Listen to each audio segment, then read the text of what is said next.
किसी भी समाज में महिलाओं की बेहतर स्थिति ही उस समाज के विकास को दिखाती है। यहाँ मैं उन महिलाओं की बात नहीं कर रहा हूं जो कानून की आड़ में पैसे ठगने के लिए किसी भी हद तक जाने के लिए तैयार हैं। फिर वो चाहे झूठे दहेज प्रताड़ना के केस हों, गुजारा भत्ता और एलिमनी पाने के लिए कोर्ट के चक्कर काटने वाली पढ़ी लिखी महिलाएं हों, या फिर झूठे रेप के केस लगाकर पैसे वसूलने का धंधा करने वाली महिलाएं। क्योंकि ये महिलाएं बहुत थोड़ी सी हैं जो उन महिलाओं के लिए कठिनाई पैदा कर देती हैं जो वास्तव में ऐसे किसी उत्पीड़न से गुजर रही होती हैं, ऐसे किसी समस्या का शिकार हो रही होती हैं। बात सिर्फ इतनी नहीं है, पुरुष प्रधान समाज में नियम भी ऐसे ही बनाए जाते हैं जिसमें महिलाओं को ना के बराबर आजादी दी जाती है और पुरुषों की कोई जवाबदेही नहीं होती। अब ऐसे नियमों से वो महिलाएं तो बच जाती हैं जिनको कानून का फायदा उठाना आता है, जिनको पैसे कमाने हैं, लेकिन जो महिलाएं वास्तव में दुखी होती हैं वो नहीं बच पाती, उनका प्रताड़न होता है। कहीं प्रथाओं के नाम पर महिलाओं पर प्रतिबंध लगाए जाते हैं तो कहीं उनके काम धंधे को लेकर प्रश्न उठाए जाते हैं, क्योंकि वो काम पुरुष प्रधान समाज की नजरों में फिट नहीं बैठता। एक छोटा सा उदाहरण ले लीजिए। आप में से सब लोग जानते हैं कि आजकल प्रोस्टिट्यूशन किस तरीके से फैला हुआ है, लेकिन इस काम के लिए जिम्मेदार सिर्फ महिलाओं को ठहराया जाता है। आखिर क्यों ऐसी महिलाओं के पास जाने वाले पुरुष जिम्मेदार नहीं हैं?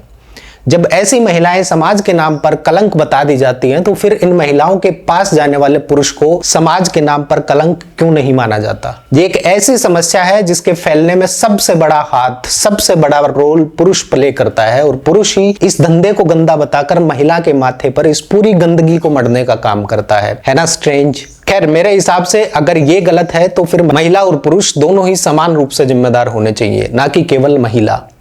काम धंधे और प्रथाओं की आड़ में महिलाओं की आजादी खत्म नहीं होनी चाहिए और मेरे ख्याल से ऐसे समाज को सभ्य समाज नहीं कहा जा सकता। ये बात मैं इसलिए कह रहा हूं क्योंकि समाज में पुरुष प्रधानता होने के कारण महिलाओं की रजामंदी पर कभी ध्यान ही नहीं दिया गया। हमेशा उन्हें पुरुषों के बनाए हुए रास्ते पर चलने के लिए मजबूर होना पड़ा है। विधवा को सती प्रथा जैसी भयानक प्रथाओं से उभरने के बाद आज भी ज्यादातर महिलाओं का ओढ़ना पहनना, खान पान और किसी चर्चा में कितना शामिल होना है, ये पुरुष की इच्छा पर निर्भर करता है।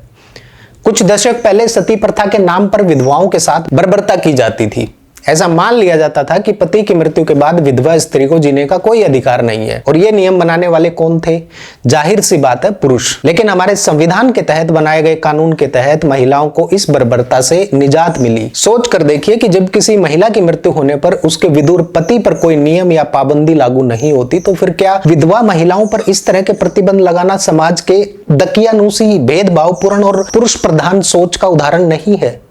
यहां भी पुरुषों ने अपने हिसाब से नियम बनाए थे, नहीं तो पत्नी के मरने के बाद उनके विदुर पति को भी सती प्रथा के तहत जलाया जाता, लेकिन नहीं जलाया गया। महिलाओं की आजादी पर पुरुष प्रधान समाज की सोच आज भी भारी है और इसका उदाहरण मैं आपको एक लॉ केस के रेफरेंस से दूंगा। हम सभी जानते हैं कि महाराष्ट्र में डांस बार ऑर्केस्ट्रा का खूब बोलबाला है और इस काम को पुरुषों ने ही अर्श पर पहुंचा रखा है, क्योंकि महफिल लूटने वाले पुरुष ही होते हैं। ये ऑर्केस्ट्रा चलाने के लिए public amusement including cabaret performance, mela and tamashas rule 1960 के तहत एक लाइसेंस इश्यू किया जाता है और इसके रूल्स पुलिस कमिश्नर बनाता है और कमिश्नर ने नियम बना दिए कि मंच पर मैक्सिमम 4 महिलाएं और 4 पुरुष कलाकार ही परफॉर्म कर सकते हैं और टोटल कलाकार 8 से ज्यादा नहीं हो सकते। और इन नियमों को बनाने के पीछे हवाला दिया गया महिला सुरक्षा का। अब अपीलकर्ता ने बॉम्बे हाईकोर्ट में रिट याचिका दायर की और दलील दी कि ये शर्तें भारत के संविधान के आर्टिकल 14 और आर्टिकल 19(1)(g के विरुद्ध है। लेकिन बॉम्बे हाईकोर्ट ने यह कहते हुए याचिका खारिज कर दी कि पुलिस आयुक्त बॉम्बे ने पुलिस अधिनियम 1951 के तहत ऐसी शर्तें बनाई हैं और ये उनके अधिकार क्षेत्र में है। इसके बाद माननीय सुप्रीम कोर्ट ने अपने फैसले में ऑर्केस्ट्रा बार में पुरुष और महिलाओं के लिए समान संख्या की शर्त को असंवैधानिक घोषित कर दिया। अब आप लोग सोच रहे होंगे कि ये महिलाओं की आजादी से कैसे जुड़ा हुआ है। आगे चलिए, इस केस में सुप्रीम कोर्ट ने क्या क्या कहा मैं बताता हूं। सुप्रीम कोर्ट ने अपने फैसले में कहा कि मुंबई कमिश्नर की शर्तें संविधान के आर्टिकल 14 यानी समानता के अधिकार, आर्टिकल 15(1)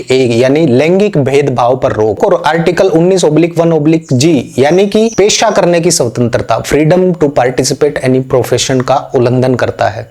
कोर्ट का साफ साफ कहना था कि ऐसे प्रतिबंध पितृसत्तात्मक सोच पर आधारित हैं और right to equality and freedom को वायलेट करते हैं। किसी भी बार या ऑर्केस्ट्रा में महिलाओं से ज्यादा पुरुष पाए जाते और सेंटर ऑफ अट्रैक्शन होता है परफॉर्म करने वाली महिलाएं, और इन शर्तों का सबसे ज्यादा इंपैक्ट महिला कलाकारों पर पड़ रहा था। इसलिए कोर्ट ने कहा कि प्रतिबंध पितृसत्तात्मक सोच पर आधारित है। इस फैसले में मेनली 2 संवैधानिक अधिकारों पर बात हुई है और इनके बारे में जानकारी होना हम सब के लिए बेहद जरूरी है।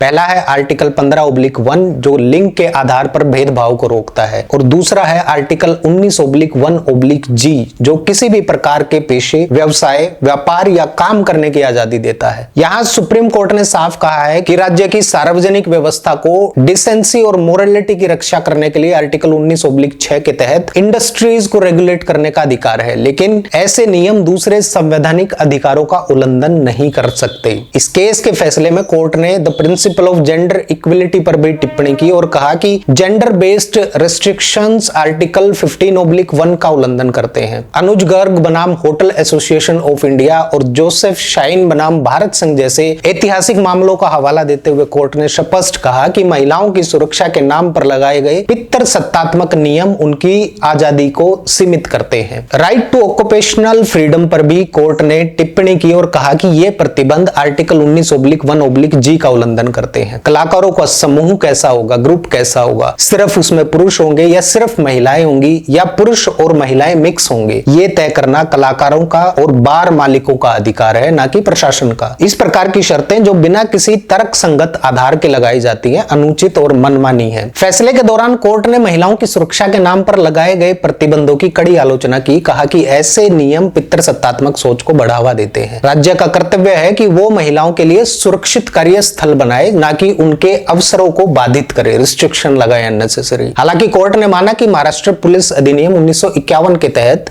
सार्वजनिक प्रदर्शन को नियंत्रण करने का राज्य को अधिकार है, लेकिन नियम तर्क संगत और भेदभाव रहित होने चाहिए। हालांकि कोर्ट ने 8 कलाकारों की संख्या और मंच के आकार की सीमा को उचित ठहराया क्योंकि ये सुरक्षा और सुविधाओं से जुड़े हैं, लेकिन 4 पुरुष और 4 महिलाओं यानी जेंडर बेस्ड जो लिमिटेशंस लगाई थी, सीमा लगाई थी, उसको अमान्य कर दिया। दोस्तों, होटल प्रिया बनाम महाराष्ट्र राज्य में सुप्रीम कोर्ट का निर्णय संवैधानिक समानता और स्वतंत्रता के प्रति प्रतिबद्धता को दोहराता है और लैंगिक भेदभाव और पेशे की आजादी पर लगाए गए पितृसत्तात्मक प्रतिबंधों को खारिज करता है। यह फैसला याद दिलाता है कि सच्चा सशक्तिकरण वही है जो व्यक्तियों को किसी भी मनमाने प्रतिबंध के बिना विकल्प चुनने की आजादी दे, ऑप्शन देता हो। अब सोचकर देखिए कि अगर किसी भी ऑर्केस्ट्रा में महिला कलाकार नहीं होंगे तो उसको कौन देखने आएगा, उसमें कौन इंटरेस्ट लेगा, क्योंकि इसका ज्यादातर लुत्फ उठाने वाले पुरुष ही होते हैं। और अगर इन पर रेस्ट्रिक्शन लगाई जाती है तो इंपैक्ट महिला कलाकारों पर ज्यादा होगा। यहां भी प्रशासन ने सुरक्षा का हवाला देकर महिला कलाकारों को ही प्रतिबंधित करना ज्यादा सही समझा, बजाय उनकी सुरक्षा की जिम्मेदारी उठाने के। इस वीडियो में मैंने आप लोगों को जितनी भी जानकारी दी है, ये जानकारी महिलाओं के लिए तो बेनिफिशियल है ही है, लेकिन देश के हर एक नागरिक के लिए भी बेनिफिशियल है, खासकर उन लोगों के लिए जो हर तीसरे दिन ऑनलाइन आके रोते रहते हैं या कहीं पर किसी वीडियो के अंदर पुलिस वालों का विरोध कर रहे होते हैं। आपको अपने अधिकारों का पता होना चाहिए। इसके साथ साथ आपको यह भी पता होना चाहिए कि आपको जो गवर्नमेंट अथॉरिटीज आपको प्रताड़ित कर रही हैं, आपके ऊपर प्रतिबंध लगा रही हैं, उनकी सीमाएं क्या है, वो कहां तक आप पर प्रतिबंध लगा सकती हैं। आपको आपके फंडामेंटल राइट्स और फंडामेंटल ड्यूटीज पता होनी चाहिए, क्योंकि ये 2 ऐसी चीज हैं जिनके ऊपर कोई रिस्ट्रिक्शंस नहीं लगाई जा सकती। आपके फंडामेंटल राइट्स जो है वो किसी भी हालत में विड्रॉल नहीं किए जा सकते जब तक कि इमरजेंसी घोषित ना हो जाए। तो इसलिए ध्यान रखिए और ऐसी ऐसी जानकारी अपने दिमाग में बिठा के रखिए। ये टेक्निकल टर्म्स हैं, अगर आप इन टेक्निकल टर्म्स को लेकर अपने दिमाग में बैठा कर रखेंगे ना तो कोई भी अधिकारी किसी को भी अपने आप को डिफेंड कर सकते हैं किसी के भी सामने। बहुत सारे वीडियोस आप लोगों को दिख जाएंगे, पुलिस वाले चिल्लाने लग जाते हैं। असल में वो चिल्ला नहीं रहे होते, वो आपको इंस्टिगेट कर रहे होते हैं, आपको उकसा रहे होते हैं ताकि आप कोई ऐसा काम कर दें कि वो फटाक से आपको सरकारी काम में बाधा डालने का मुकदमा दर्ज करके आपको अंदर कर दें। इसके बजाय आप उनसे एक सिंपल सा प्रश्न ये भी पूछ सकते हैं कि सर आप चिल्ला क्यों रहे हैं, चिल्लाने की कहां जरूरत है, आप हमें बता दीजिए कि आप किस चीज का चालान काट रहे हैं, किस चीज की कार्रवाई कर रहे हैं। बस इतने में ही उसका देखना आधा शांत हो जाएगा। तो ऐसी छोटी छोटी चीजें हैं जो हमें समझने की जरूरत होती है। अगर हमें अपने अधिकारों का ही नहीं पता होगा तो हम लड़ेंगे कैसे। इसलिए जुड़े रहिए आपके अपने इस चैनल से, सब्सक्राइब जरूर कर लीजिए, वीडियो को शेयर करके कमेंट करके जरूर बताइए कि कैसी लगी। नमस्कार।